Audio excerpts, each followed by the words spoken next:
lammiilee keenya biyya United Arab Emirates, Dubai, Abu Dhabi, Sharjah, Ras Al Khaimah, Ajman naannolee lokeeshinoota biyyoota UAE keessa jirtan maraafuu akkuma beekamu yeroo darbee jedhee Dr. Abiy Ahmed biyya kana dhufuun ni yaadatama.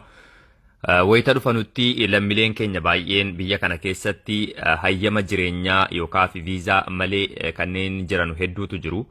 Kanneen paaspoortii harkaa hin qabnes kanneen viizaa jireenyaa harkaa hin qabnes hedduu waan jirtaniif amma dura gariin keessan I think waggaa kana natti fakkaata akkuma kana carraan akkanaa uumamee viizaa ji'a kan hojjechiifattanii kaatanii dhiiftanii achumaan ammas deebitanii overstay keessa kan seentan jirtu.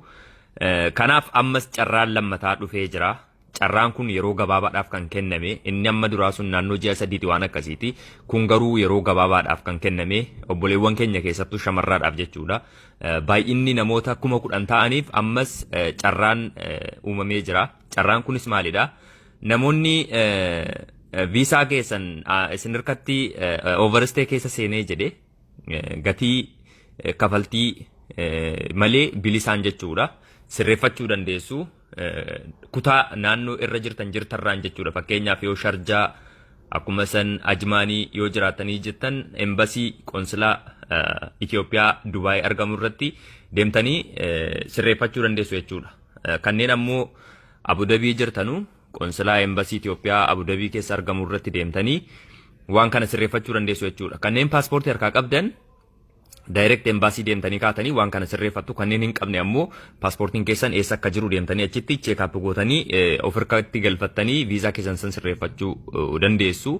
Kanneen ammoo overstay keessa seentanii jettan biyya galuu kan barbaaddan kafaltii tokko malee adabbii tokko malee nageenyaan jechuudha gara biyya keessanii deemuu dandeessu. Carraan kun isinin darbin obboleewwan keenya haala dandeessaniin waan kana sirreeffadhaati. Seeraan jiraachuudhaaf akkuma san ammoo gara biyya keessaniitti galuudhaafis carraa kanatti fayyadamaan isiniin jedha.